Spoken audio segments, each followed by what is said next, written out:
I don't care what you say, man.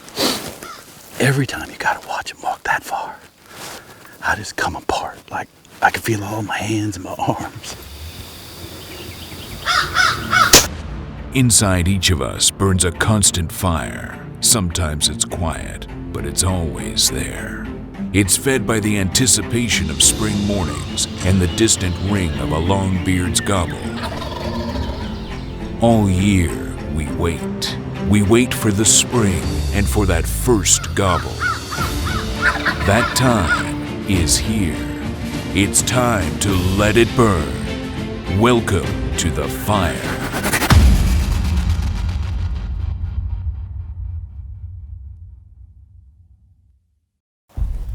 You thinking we'll be over here somewhere in the morning? Yeah, you see those tops of those cypress right there? Yeah. There'll be, there's probably some birds out there right now, but there'll be birds roosted in that, and on this backside. I mean, it's been 10 months, but it's only about 300 days. 300 days waiting. 10 hours and we'll be...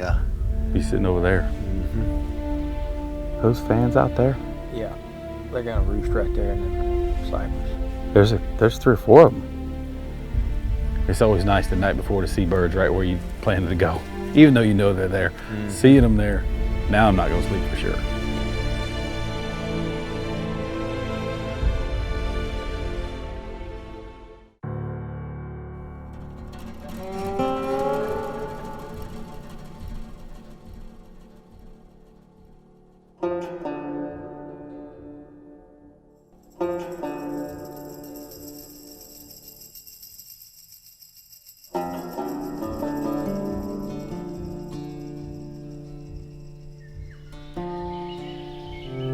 These birds are roosting in a big hammock head. It's got some big oaks in it, and they're headed into these orange groves. So we're going to try to set up right in between them. The strategy is to kind of cut him off. Hopefully he hears us calling, he'll leave his hens. We'll have a decoy out, and hopefully he comes in.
You said kill him.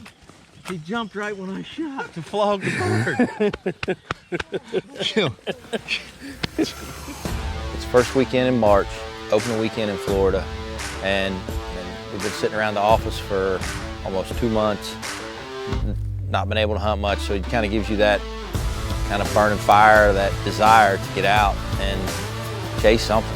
And when turkey season rolls around, it just ignites something, and you know, once you shoot that first bird, and then it just kind of steamrolls, and you just don't want to stop. You got about 2 months, and then the season's over.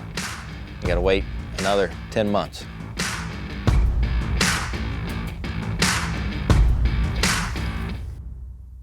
All right, we're sitting right about right there. We watched that bird cut across here, but he wouldn't give us any action. I yelped at him, but he didn't want nothing to do with us. He headed through here and headed to this back corner. I think there's a big pine tree back there. There's a couple other trees. I think he's gonna be roosted over there. I thought I heard another one back here, and maybe a couple of them. I think tomorrow we're gonna come in under this side right here, and there's a couple big oak trees. They're right over there. Big canopied oak trees. We think we can creep up under one of those without being seen. My bet is that bird is roosted somewhere right there. If we can get him to pitch down here, if we can get a decoy out somewhere where we can see it, I bet we can get him right off the bat, because it ain't gonna happen tonight.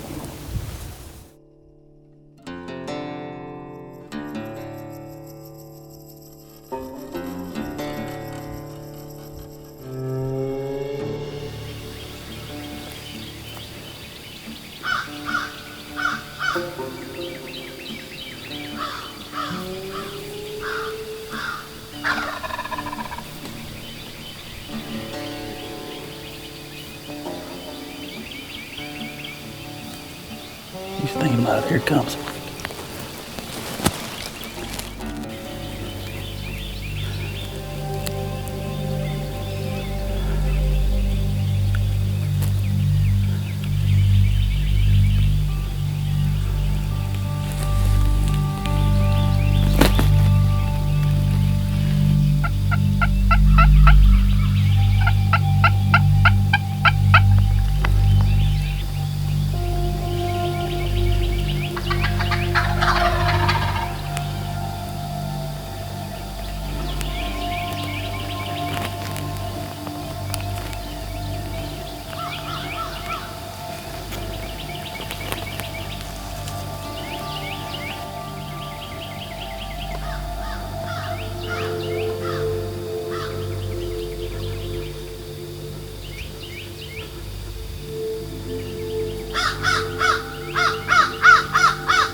I don't care what you say, man.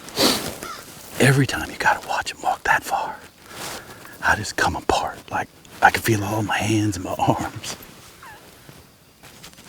All day yesterday, we were walking around trying to find a bird that would pay attention. And this joker flew right into our lap.